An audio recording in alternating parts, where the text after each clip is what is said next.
রাধে রাধে, নমস্কার বন্ধুরা। তো আমি একটা ছোট্ট ব্লগ নিয়ে এলাম, তো স্কিপ করবে না। এই যে আমার নাতি বউ সুন্দর করে আমার পুজোর ঘরে ফলমূল কাটা শুরু করে দিয়েছে। তো আজকে আমাদের বাড়িতে হচ্ছে সত্যনারায়ণ পুজো হয়েছিল, কিন্তু ভিডিওটা সেদিন আমি ছাড়তে পারিনি, তাই আজকে আমি তোমাদের সঙ্গে একটু শেয়ার করব। আর এখানে আমার মামি শাশুড়ি আর আমি সুন্দর করে এই ঘরে বসে আছি, ঘরে বারান্দায় এরকম করে কাজ করা হচ্ছে। এখানে ফলমূল মোটামুটি কাটা হয়ে গেছে। এই যে নাতি বউ সুন্দর করে ফলমূল কাটছে, আর এই দিকে আমি গুড়টা কাটছি। গুড়টা কেটে মানে সোয়াশারির মধ্যে দিতে হয়, গুড় তো দিতেই হয়। আর এখানে কত সুন্দর করে আমার নারায়ণ বাবা যে বসবে তার সুন্দর করে সাজানো হয়েছে। আর এখানে সবজি কাটার আয়োজন চলছে, কারণ খিচুড়ি তো হবে অবশ্যই, খিচুড়ির সঙ্গে অনেক কিছু থাকবে। এদিকে মামি শাশুড়ি তো মেজাজটা তো হাই হয়ে থাকে, মানে কি আর বলা চলে।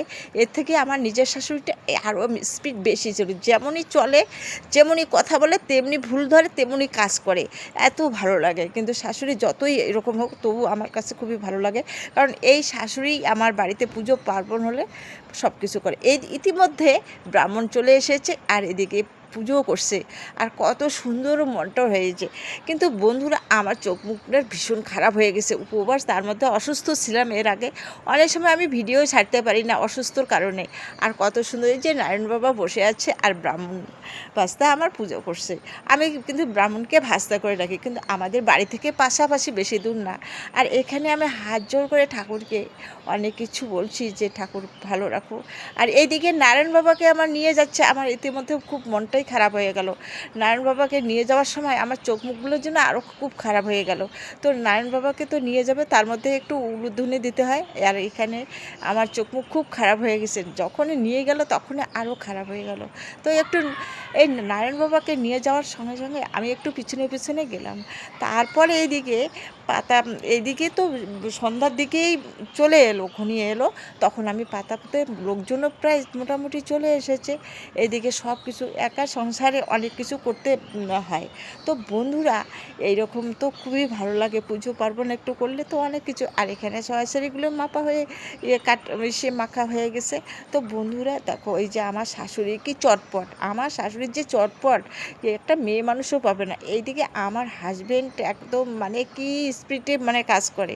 আর এদিকে লোকজনও বসে পড়েছে, তোমাদের সঙ্গে কথা বলতে বলতে লোকজনও পড়ে গেছে। এদিকে আমার একটা নাতি বউ খুব সুন্দর লাগে, ও সবসময় আমার পাশেই থাকে, যদিও নিজের না হয়, মানে নিজের থেকে অনেক। এদিকে আমি খুব হেসে হেসে কথা বলছি, ওদের সঙ্গে খুবই ভালো লাগছে, খুব আনন্দ লাগছে। আর তোমাদের সঙ্গে শেয়ার করতে কেন ভুলে যাব, তোমাদের কথা তো অবশ্যই মনে হচ্ছে। এদিকে আমার ননদ আসছে ভেটাগুড়ি থেকে, ওই ননদকে এক টোপলা আমি খিচুড়ি প্রসাদ দিয়ে দিলাম, ফলমূল এদিকে সব কিছু দিলাম। এইদিকে আমার শাশুড়ি সব কিছু রেডি করছে, কি করবে, কাকে দিবে না দেবে সব কিছুর অনেক দায়িত্ব নিচ্ছে। তারপরে আমি একটু বসে পড়লাম, বসে পড়ে একটু এদের সঙ্গে ওদের সঙ্গে একটু কথা বলছি। আর এইদিকে খিচুড়ি প্রায় শেষে হয়ে গেছে, টোগুলো এমনিতে পড়ে আছে, আর বাকি একটু হয়তো আছে। তো বন্ধুরা, কয়টা আমার মানে টোয়ের খিচুড়ি ঘ্যাট সব কিছু শেষ হয়ে গেছে, তাই তোমাদের সঙ্গে শেয়ার করছি। আর অল্প একটু আমার খিচুড়ি আছে, আর একটু বালতির মধ্যে একটু সবজি আছে, তাই তোমাদের সঙ্গে শেয়ার করছি। তো বন্ধুরা, তোমাদের সঙ্গে শেয়ার না করে তো ভালোই লাগবে না, তোমরা কীভাবে জানবে? তো তোমরা তো আসবে না। আর এইদিকের মধ্যে আমার মানে ছেলের বন্ধু আসছে, ওকে বলছি কীরকম হয়েছে না হয়েছে, গামছা দিয়ে মুখ মুছছে আর হাসি হেসে বলছে খুব ভালো হয়েছে, আবারও করিস, এরকম জন্য আসতে পারি, এরকম করেই বলে, মানে সেই খুব ভালো লাগে। তো বন্ধুরা, এই তো আমার তারপর 11:30-12টার মতো হয়, তারপরে আমি স্নান সেরে আবার একটু নাইটি পরে এই যে বলছি, তো কড়াই ঠড়াই সব কিছু পড়ে আসছে, তাই তোমাদের সঙ্গে একটু শেয়ার করলাম। এই যে কত রাত্রি হয়ে গেছে, আর এখানে কি হচ্ছে না হচ্ছে, কত কিছু জিনিস আছে। তো তোমাদের সঙ্গে শেয়ার করছে, মরিচ বাটা, আদা বাটা, অনেক কিছু আছে এখানে, তবু তোমাদের সঙ্গে শেয়ার করছি। যাই হোক, ওগুলো তো আমার ঠিকঠাক করে রেখে দিতে হবে। এখানে একটা ঘর আছে, আমাদের গাড়ি রাখা ঘর, এই গাড়ি রাখা ঘরের ওখানে সব কিছু আমার রান্নাবান্না হয়েছিল, কারণ আকাশের অবস্থা অনেক সময় খারাপ হয়ে যায়। কি আছে না আছে তোমাদের সঙ্গে শেয়ার।